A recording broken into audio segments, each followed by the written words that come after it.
रतलाम से खबर है जहां पे आदिवासी पार्टी का धरना प्रदर्शन समाप्त हो गया। 12 दिसंबर को हो सकती है एमएलए कमलेश्वर डोडियार की रिहाई। रतलाम बांसवाड़ा का रास्ता खुला है। आंदोलन की वजह से रास्ता बाधित हो गया था। प्रशासन ने कार्रवाई नहीं करने का यहां पे भरोसा दिया है और आंदोलनकारियों के खिलाफ कार्रवाई नहीं करने का भरोसा दिया है। प्रशासन ने की शांति व्यवस्था बनाए रखने की अपील। आंदोलन के चलते ये रास्ता भी बाधित हो गया था, जो कि अब खुल गया है। फिलहाल प्रशासन ने सभी से शांति व्यवस्था बनाए रखने की अपील की है। आदिवासी पार्टी का धरना प्रदर्शन अब खत्म हो गया है। 12 दिसंबर को हो सकती है एमएलए कमलेश्वर डोडियार की रिहाई। रतलाम बांसवाड़ा का रास्ता भी खुल गया है, क्योंकि आंदोलन के चलते ये रूट भी कहीं ना कहीं काफी ज्यादा बाधित हो गया था। फिलहाल आंदोलनकारियों के खिलाफ कार्रवाई नहीं करने का ये भरोसा दिया है। प्रशासन ने लोगों से शांति व्यवस्था बनाए रखने की अपील की है। 12 दिसंबर को कमलेश्वर डोडियार की यहां पे रिहाई हो सकती है। तो कई मांगों को लेकर यहां पे आदिवासी पार्टी के द्वारा ये मोर्चा खोला गया था। देश और निमाड़ के प्रसिद्ध संत सियाराम बाबा का निधन हो गया है। संत सियाराम बाबा के निधन से शोक की लहर है और समर्थकों ने बाबा के निधन को एक युग का अंत बताया है।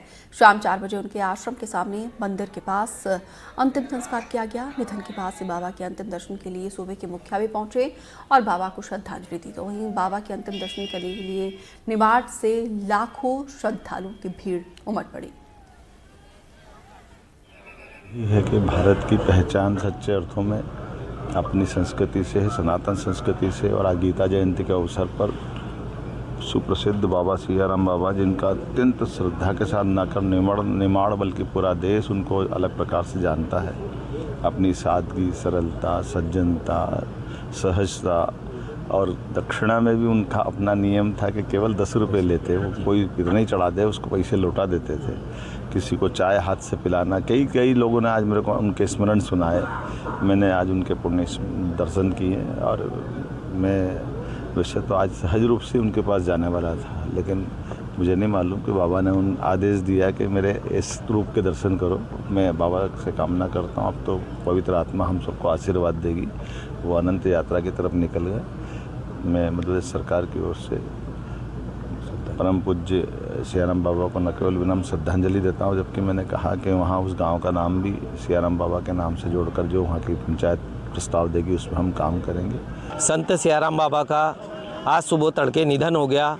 उनकी अंतिम यात्रा में शामिल होने के लिए मध्य प्रदेश के मुख्यमंत्री डॉक्टर मोहन यादव भी आए हैं और संत सियाराम बाबा के दर्शन के लिए और उनके अंतिम यात्रा में शामिल होने के लिए लाखों की संख्या में लोग आ रहे हैं। और लगभग प्रशासन ने 4 किलोमीटर दूरी गाड़ियों को रोक दिया गया है।